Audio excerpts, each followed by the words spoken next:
menjelaskan tentang the introduction dan the purpose of statement untuk chapter 5 dan chapter 6. Kelompok 1 terdiri dari Jenny dan saya, Tasya. Chapter 5 membahas tentang the introduction. Ada 3 poin yang akan dibahas dalam chapter ini. Yang pertama, the importance of introduction, kualitatif, kuantitatif, dan mixed method introduction, dan yang terakhir, a model of introduction. Yang pertama, the importance of introduction. Setelah memutuskan pendekatan yang akan digunakan, apakah kualitatif, kuantitatif, atau mixed method, langkah berikutnya adalah merancang atau merencanakan penelitian. Proses pengorganisasian dan penulisan ide dimulai dengan merancang pengantar proposal. Terdapat 5 komponen penulisan pendahuluan yang baik. Yang pertama, menetapkan masalah yang mengarah pada penelitian, lalu mereview literatur tentang masalah, mengidentifikasi kekurangan dalam literatur tentang masalah tersebut, menargetkan audiens dan mencatat signifikansi masalah untuk audiens ini, dan mengidentifikasi tujuan studi yang diusulkan. Pentingnya pendahuluan. Pendahuluan adalah bagian pertama dalam artikel jurnal, disertasi, atau studi penelitian ilmiah. Pendahuluan berisi tentang tujuan dari penelitian, yaitu keinginan penulis akan membawa penelitian ini ke arah mana. Seperti yang disebutkan oleh Wilkinson, pendahuluan adalah bagian dari makalah yang memberikan pembaca informasi latar belakang untuk penelitian yang dilaporkan dalam makalah. Tujuannya untuk membentuk kerangka kerja penelitian, sehingga pembaca dapat memahami kaitannya dengan penelitian lain. Pendahuluan menetapkan masalah atau perhatian yang mengarah ke penelitian. Pendahuluan perlu menciptakan minat pembaca pada topik, menetapkan masalah yang mengarah pada studi, menempatkan studi dalam konteks literatur ilmiah yang lebih luas, dan menjangkau audiens tertentu. Semua ini dicapai dalam bagian ringkas dari beberapa halaman saja. Lalu selanjutnya kualitatif, kuantitatif, dan mixed method introduction. Dalam proyek kualitatif, penulis akan mendeskripsikan masalah penelitian yang paling dapat dipahami dengan mengeksplorasi konsep atau fenomena. Penelitian kualitatif bersifat eksploratif dan peneliti menggunakannya untuk mengeksplorasi topik. Dalam proyek kuantitatif, masalah paling baik ditangani dengan memahami faktor atau variabel apa yang mempengaruhi suatu hasil. Misalnya, untuk penelitian tentang pemotongan pekerja, peneliti dapat mencari faktor-faktor apa yang mempengaruhi bisnis untuk mengurangi tenaga kerja atau untuk mengurangi biaya. Dan dalam metode campuran atau mixed method, studi dapat menggunakan baik kualitatif maupun pendekatan kuantitatif untuk menulis sebuah paragraf. Dalam studi mixed method tertentu, penekanannya mungkin mengarah ke penelitian kualitatif atau kuantitatif, dan pengantar atau pendahuluan ini akan mencerminkan penekanan tersebut. Selanjutnya, a model of introduction. The deficiency model of introduction adalah template umum untuk menulis pendahuluan yang baik, yang terdiri dari 5 bagian, yaitu masalah penelitian, studi yang membahas masalah, kekurangan dalam studi, signifikansi studi untuk halayak tertentu, dan pernyataan tujuan. Pertama, masalah penelitian. Saat mendesain paragraf pembuka proposal, perlu adanya masalah penelitian. Dan untuk menulisnya, ada beberapa tips yang bisa dilakukan. Yang pertama, tulis kalimat pembuka yang akan merangsang minat pembaca serta menyampaikan masalah yang dapat dikaitkan dengan halayak luas. Sebagai aturan umum, jangan menggunakan kutipan, terutama kutipan panjang, dalam kalimat utama. Karena kutipan memunculkan banyak kemungkinan untuk interpretasi dan dengan demikian menciptakan permulaan yang tidak jelas. Lalu, identifikasi dengan jelas masalah penelitian yang mengarah ke penelitian tersebut. Selanjutnya, studi mengatasi masalah. Setelah menetapkan masalah penelitian dalam paragraf pembuka, selanjutnya penting untuk meninjau studi yang telah meneliti masalah tersebut sebelumnya. Tujuannya untuk membenarkan pentingnya studi tersebut dikaji ulang dan untuk membuat perbedaan antara studi sebelumnya dan studi yang diusulkan oleh peneliti. Tips-tips yang bisa untuk menulis review ini adalah mengacu pada literatur dengan meringkas kelompok studi, bukan studi individu. Tujuannya adalah untuk menetapkan area penelitian yang luas. Untuk mengurangi penekanan studi tunggal, letakkan referensi dalam teks di akhir paragraf atau di akhir poin ringkasan tentang beberapa studi. Dan review studi penelitian dengan menggunakan pendekatan kuantitatif, kualitatif, atau metode campuran. Selanjutnya, kekurangan dalam studi. Setelah menentukan masalah dan mengkaji literatur, peneliti kemudian melakukan identifikasi kekurangan yang ditemukan dalam literatur ini. Dengan mengutip beberapa kekurangan untuk membuat kasus menjadi lebih kuat untuk sebuah studi, mengidentifikasi secara spesifik kekurangan dari penelitian lain, dan menulis tentang bidang-bidang yang terlewatkan oleh penelitian sebelumnya. Selanjutnya ada signifikansi studi untuk halayak tertentu. Pentingnya studi untuk audiens yang dipilih untuk menyampaikan masalah bagi kelompok yang berbeda yang mungkin mendapat keuntungan dari membaca dan menggunakan studi ini.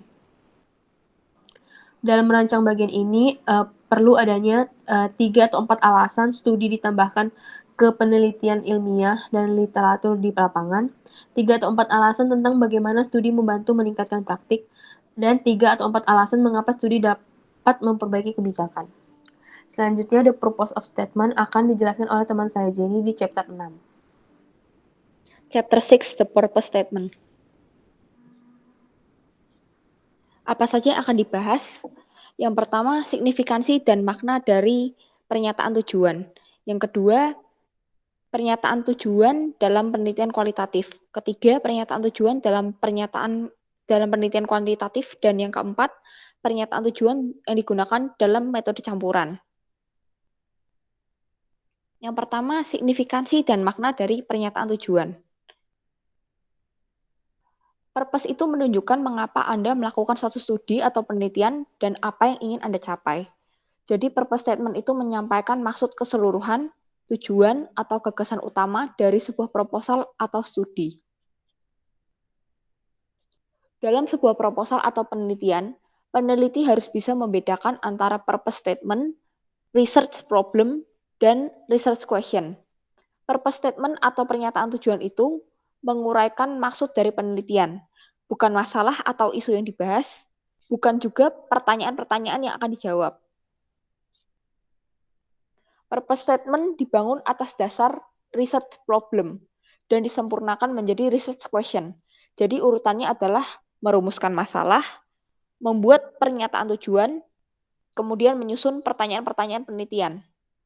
Mengingat pentingnya purpose statement, peneliti bisa membuatnya dalam satu kalimat atau satu paragraf yang terpisah dari aspek-aspek lain.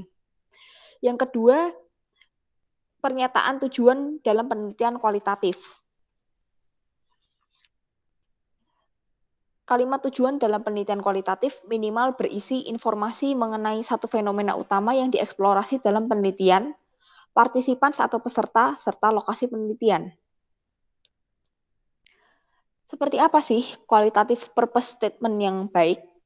Yang pertama, purpose statement harus terpisah dari aspek penelitian yang lain.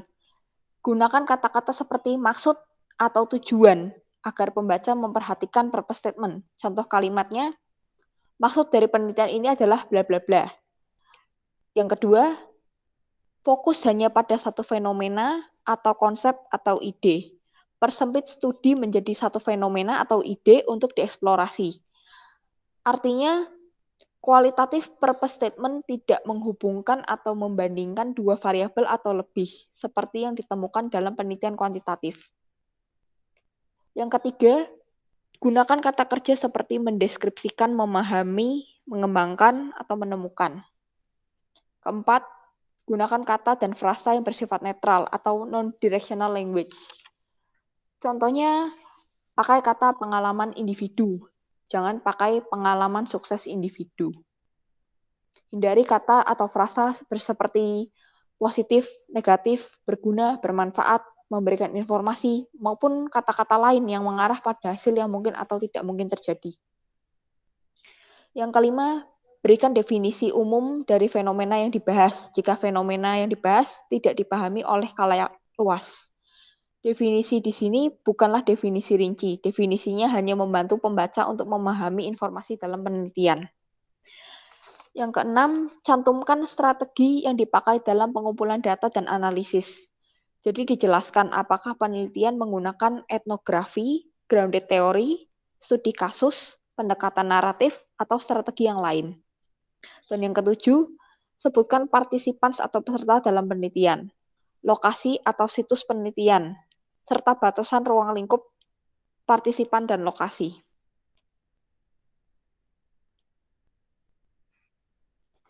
Yang ketiga, purpose statement dalam penelitian kuantitatif. Purpose statement dalam penelitian kuantitatif itu sangat berbeda dari penelitian kualitatif. Karena kalau kuantitatif menghubungkan atau membandingkan dua variabel atau lebih. Jadi pernyataan tujuan kuantitatif mencakup variabel-variabel dalam penelitian beserta hubungannya, partisipan, juga lokasi atau situs penelitian. Seperti apa purpose statement penelitian kuantitatif yang baik? Yang pertama, gunakan kata-kata seperti maksud atau tujuan atau sasaran. Contohnya, maksud dari penelitian ini adalah bla bla bla. Yang kedua, identifikasi variabel independen dan dependen serta variabel mediasi dan moderasi yang digunakan dalam penelitian. Yang ketiga, gunakan kata-kata yang menunjukkan keterkaitan antara variabel independen dan dependen. Misalnya, hubungan antara variabel X dan Y, atau perbandingan antara kelompok A dan kelompok B. Kombinasi antara membandingkan dan menghubungkan mungkin juga ada. Yang keempat, tempatkan variabel independen atau variabel bebas di urutan pertama dan variabel dependen di urutan kedua. Jadi variabel bebas diikuti oleh variabel terikat. Tempatkan variabel mediasi atau variabel moderasi di antara variabel independen dan dependen. Yang kelima, sebutkan strategi yang digunakan dalam penelitian, apakah survei atau eksperimen maupun yang lain. Yang keenam, sebutkan partisipan atau peserta yang dianalisis, beserta lokasi penelitian, juga batasan ruang lingkup pengumpulan data. Dan yang terakhir, pernyataan tujuan dalam metode campuran. Pernyataan tujuan metode campuran berisi maksud keseluruhan dari penelitian, informasi tentang untaian penelitian kuantitatif dan kualitatif, serta alasan menggabungkan kedua untaian tersebut untuk penelitian. Metode campuran yang baik itu seperti apa? Yang pertama, mulai dengan kata-kata isyarat seperti tujuan dari atau maksud dari. Contohnya, tujuan dari penelitian ini adalah bla bla bla.